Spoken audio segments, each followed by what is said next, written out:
falamos aqui também, né, se pode falar sem anistia para uma coisa que nem ainda foi condenada, eu posso falar sem anistia para quem já condenou. Então agora nós vamos parar para pensar sobre um termo, tá, que isso veio em alguns jornais ontem, que é um debate jurídico sobre a expressão terrorista. Perfeito. Terrorismo é crime. Se terrorismo é crime, terrorista é aquele que comete o terrorismo, ou seja, é um criminoso. Então eu não posso chamar alguém de terrorista sem que essa pessoa tenha sido condenada por terrorismo. Okay. Da mesma maneira que eu não posso chamar o presidente da República de uma série de coisas porque ele não foi condenado por essa série de coisas. Aliás, eu não posso me dirigir a ninguém imputando a alguém o cometimento do crime, sem que ela tenha cometido ou sem que ela tenha sido condenada, porque senão eu vou estar cometendo calúnia. Então, alguns veículos pararam para discutir o termo terrorista. De acordo com a legislação que estabelece o crime de terrorismo, as condutas identificadas nas invasões em Brasília no último dia 8 de janeiro não se classificariam como terrorismo. Na decisão de Moraes, que determinou o afastamento do governador do Distrito Federal, Ibanez Rocha, as ações são vistas como atos criminosos e terroristas. Mas, quando a gente vai na lei do terrorismo, vamos lá à fonte, né? Vamos na fonte. Qual é a fonte de dizer que algo é crime? É a lei, não o juiz, é a lei. Né? No artigo 2º da lei antiterrorismo, só se considera terrorismo as práticas motivadas, abro aspas, tá? Essas práticas, elas têm a seguinte motivação, o seguinte intuito. O terrorismo se pratica por quê? Por razões de xenofobia, discriminação ou preconceito de raça, cor, etnia e religião. Eles são cometidos com a finalidade de provocar o terror social ou generalizado, colocando em perigo as pessoas, o patrimônio, a paz pública, a incolumidade pública, mas em razão desses 5 fatores, que eu repito: xenofobia, preconceito de cor, raça, religião e etnia. Tem aqui, 5 requisitos. A lei penal diz que não se aceita, é um princípio do direito penal, interpretação extensiva. A lei penal, porque ela pune, porque ela tira do ser humano o bem mais precioso que ele tem, que é a vida, não que é a liberdade. Já dizia o saudoso professor Antônio Junqueira de Azevedo, um dos últimos grandes civilistas brasileiros. Ela tem que ser muito bem clara. Então a lei penal diz que tem que ser por isso. E se a gente for olhar, só cabe dizer que as pessoas que estavam em Brasília, elas cometeram vários crimes, menos o de terrorismo.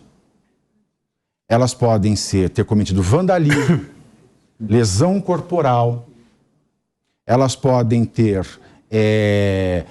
feito lesão patrimonial, lesado o patrimônio público, que também é um crime, que está lá no vandalismo. Então, vandalismo, lesão corporal, crime contra o Estado e crime contra o governo, que são tipos novos inseridos no Código Penal em 2021, sancionados pelo Jair Bolsonaro.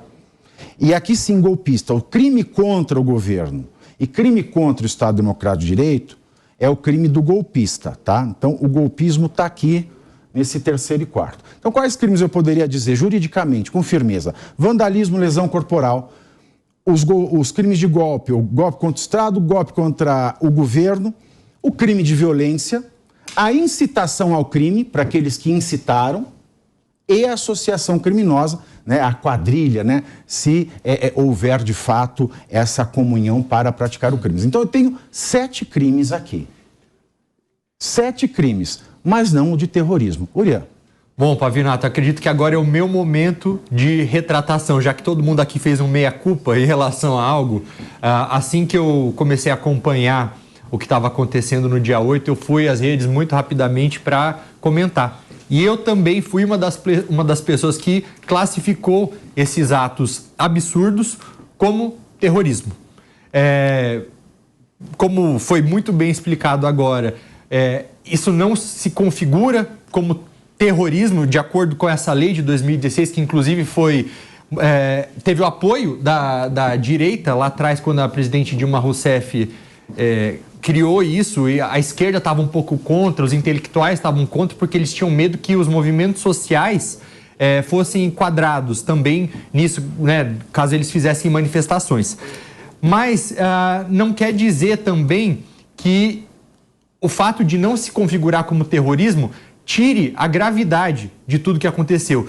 Porque, assim, a gente teve vandalismo, teve... É um combão de 7 crimes. Teve atentado... É um combão de 7 crimes. Teve atentado contra o Estado Democrático de Direito. O que a gente não pode é querer banalizar o termo, banalizar as palavras, como a gente faz com tantas outras coisas, chamando um de fascista, chamando o outro de comunista, até porque se a gente for na história ver...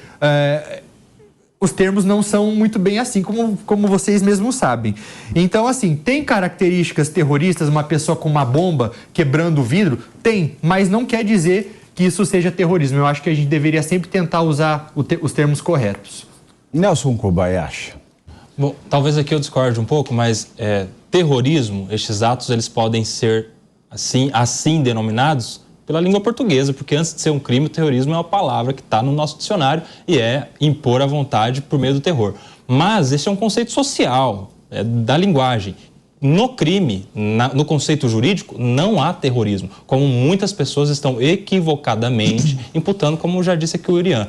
A lei de terrorismo, o Pavinato já destrinchou aqui, inclusive, todos os critérios da lei, ela impõe uma finalidade como critério, que é a finalidade discriminatória. E estes atos do dia 8 não tiveram finalidade discriminatória, por isso é que não se configuram no crime de terrorismo. Se configuram neste 7 aqui trazido pelo Pavinato e até outros, até corrupção de menores para aqueles que levaram e incentivaram menores de idade a fazerem aqueles atos de vandalismo, atos criminosos, entre alguns outros. Expor o filho ao perigo, etc. Aí tem as questões de dentro da família. O próprio dano, né, a coisa pública. Essas pessoas não vai faltar crime para elas serem responsabilizadas. Mas terrorismo, no conceito jurídico, legal, não há, e não sou só eu aqui e os colegas da bancada que concordam com isso. Toda a comunidade jurídica já tem se manifestado neste sentido, com exceção de um ou outro apaixonado aí que está querendo a todo custo fazer uma interpretação extensiva da lei penal para enquadrar essas pessoas num crime mais grave. Mas, juridicamente, não para em pé, não tem sentido. Pode ir. Não, fica à vontade. Não, vou ficar à vontade. Isso aqui é uma conversa, isso aqui é um programa de conversa. Eu estou buscando aqui a etimologia da palavra terrorismo. Estou tentando buscar aqui de onde surgiu essa palavra terrorismo e o que ela significa. Ela vem lá do latim, mas o que ela significa? Porque quando a gente fala em banalizar as palavras, banalizar a palavra terrorismo, nem todo mundo vai entender, porque todo mundo, quando pensa em terrorismo, quando escuta essa palavra, é cometido ao terror, ao que acontece em outros lugares do mundo, a xenofobia, a matança. Enfim, então quando você vê isso que a gente está vendo na televisão agora, pessoas quebrando, tacando pedra, se aquilo não te causa um medo, se aquilo não te causa um senso de terror, de pavor, eu não sei o que é terrorismo. Eu concordo que a gente tem a retratação aqui, e eu nem sei qual a consequência disso, tá, que eu estou falando, mas eu preciso falar. Porque eu também falei em terrorismo. E eu continuo afirmando que isso, para mim, é um ato de terrorismo. Mas se eu assistir O Exorcista, eu vou falar que é um filme terrorista? Ele causa muito medo. Mas você entende que é essa a explicação que a gente tem que dar aqui?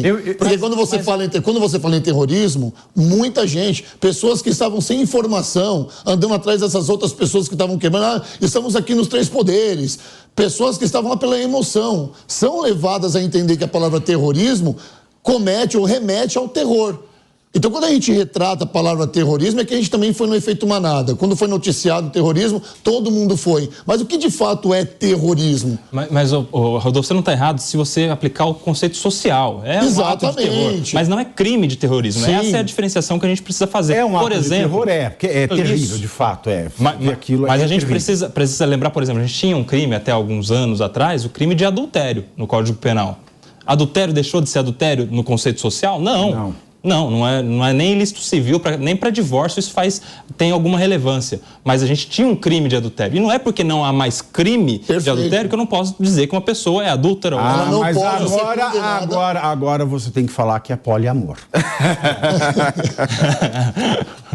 Mas você entendeu a sistemática? Eu falo um negócio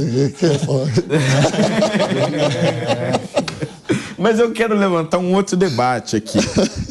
A questão do terror, a questão do terrorismo, tudo bem, acho que todos nós aqui na mesa concordamos que realmente, do ponto de vista criminal da lei, não faz muito sentido, apesar de eu já ter ouvido certos colegas da concorrência dizer, não, veja, uma interpretação extensiva poderia ser utilizada nesse caso, blá, blá, blá. Bom, mas essa é conversa para outro dia. Mas eu gostaria de questionar aqui também a questão do golpe de Estado. Porque, veja, o que necessariamente significa tentar um golpe de Estado? Essa é uma discussão que nós ainda não temos consolidado no nosso meio jurídico. Vai ser estreia agora. Exatamente, vai ser a estreia agora. Da jurisprudência. E veja, aqui todos nós concordamos que o que aconteceu foi criminoso. Toda vez que eu vejo essas imagens, me sobe uma coisa, um ódio, um negócio, principalmente quando eles quebram o relógio recebido por Dom João. Mas o negócio é o seguinte, que é crime, que é vandalismo, todos nós concordamos. Mas a questão da tentativa do golpe de Estado, eu ainda acho que é uma coisa muito relativa. Porque, veja, o que essas pessoas, de fato, representam de risco, ou representavam naquela ocasião, de risco para o Estado Democrático de Direito? Não havia uma sessão no Senado que foi impedida na base de violência. Não havia uma sessão na Câmara dos Deputados impedida na base de violência. O presidente da República não estava no Palácio do Planalto e não foi impedido de trabalhar por essas pessoas. O plenário do Supremo Tribunal Federal não estava em funcionamento. Qual era o risco que essas pessoas efetivamente representavam ao funcionamento do Estado de Direito? E uma vez que o ataque, o crime tivesse sido bem sucedido, o que significaria exatamente? Eles iam sentar na mesa dos ministros, nas cadeiras dos ministros do Supremo e impedir eles de julgarem? Ou sentar na mesa do presidente do Senado, do presidente da República e começar a governar?